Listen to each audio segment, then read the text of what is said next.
Okay, Hendon Hooker finally comes alive for the Detroit Lions. As OTAs kicked off, one of the things that kind of shocked me was the talk around Hendon Hooker, what people were seeing, what he was saying, what the coaches were saying. It just wasn't good. And it's kind of like, oh, shoot, didn't think that. Like, I guess this is kind of his rookie year. Didn't get to play last year. So it's like, oh my gosh, I didn't even think about him like not being the backup. I just assumed he would be. So really good stuff coming from Hendon Hooker. Now, before we get into that, if you're new to the channel, last couple weeks we've been talking about kind of as the summer gets here, vacation spots, but places to eat, especially on the west side of the state. That's where we live. And so whether you're vacationing or just hanging out, I finally made it to the deck today. And as advertised, people have been saying that in the comments to get there. I had never been there. I will be going back for sure, just as advertised. So let me know in the comments if you've ever been there. There's another place over on the west side, Ludington, Saugatuck, South Haven, Grand Haven, that gotta check out. St. Joe, all along the lakeshore here, just some little gems. The deck is not a hidden gem. Everybody talks about it. Had never been there. Live music, great setup. I mean, everything was top notch. They know what they're doing. They know how to handle large crowds. Food comes out fast, hot, great service.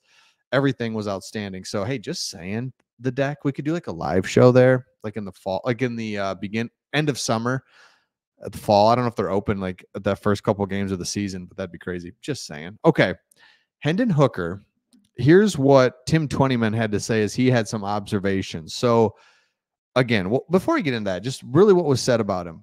He's talking about, man, you could just tell Hendon Hooker went to talked to the media, and you could tell he was like, yeah, it's a lot, it's a overwhelming. He didn't say overwhelming, but he's just like, it's a lot I need to learn, a lot I need to get better at. Coaches like, yeah, he's got to get better. We got to be able to trust him and just things, and like, it'll come. It's like, oh, geez, will it? And again, maybe it's OTAs, but training camp's coming right up. We need this guy, and it wasn't really good. But finally, Tim Twentyman said it was up and down for him, but he did have terrific touch on a sideline pass to Jake Funk. He hit a tight window throw to wide receiver Fountain over the middle. He ran a nice situational period, putting the offense in field goal range after starting from his own 37 with 1 minute and 19 seconds on the clock. He has received all of the second team reps in the 2 open OTA practices so far. So that's really encouraging to see it right there, because he needs to be the backup. That's what we drafted him for. He needs to be the guy. Dan Campbell said the same thing. There was improvement yesterday that we had really been looking for. And you felt a little bit of, there's some development there that was really good to see. See, like the language there, like that's really good to see, because, man, we were starting to worry. Just some of his reads, some of the throws he made. It's hard to put a timeline on things. Every player grows at a different level, especially at that position. You just was that. So Hendon Hooker is someone that I was really excited about. I think we've kind of not forgotten about, but it's like, oh yeah, like he was really good at Tennessee. Remember, Heisman front runner. Tennessee's as good as they've ever been in years. He's the man. He's leading them. They beat Alabama like in a thriller. They like everything's unbelievable. Then he gets hurt, and you just kind of forget about him as he goes off and into being off for a year. Then we draft him, and we don't need him because Jared Goff's just slinging it all over the place. And then the next thing you know, the year flies by, and here we are. So it's like, dude, we need you. I hope we can use you. So let's go. So Hendon Hooker really not looking good, but just like, there we go. Finally, some good positive news coming out of practice. Now, another thing that was really interesting, and let me pull this up, and PFF put out a new article about kind of strengths, weaknesses, and X factors as you look at teams coming up this year. Let's take a look at that real quick, because pretty interesting. The Detroit Lions. Tell me if you agree or disagree with this, but this is really interesting. Biggest strength is the offense. Now, we know this as fans, and this is why the Hendon Hooker thing is so important. Our team is led by our offense. And so if something happens to Goff, knock on wood, we've been spoiled with Goff being healthy, super healthy, by the way. Like that's a golf thing that we take for granted. I mean, Stafford's always hurt, not always hurt, but you know what I'm saying. He gets hurt. He's tough. Everyone talked about his toughness. It's like, well, Goff, because he doesn't run at all, doesn't get hurt. He just either he literally gets sacked once in a while, or that's it. But he's not running all over, so he the chance of injury is way less. So, but if he was to get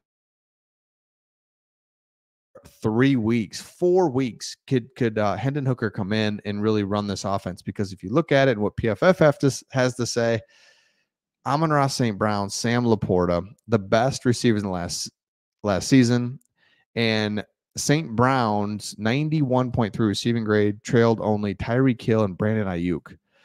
Really good. Laporta, I mean, he's right up there with Kelsey and Kittle. Montgomery and Jahmyr Gibbs. I mean, people don't talk about them enough.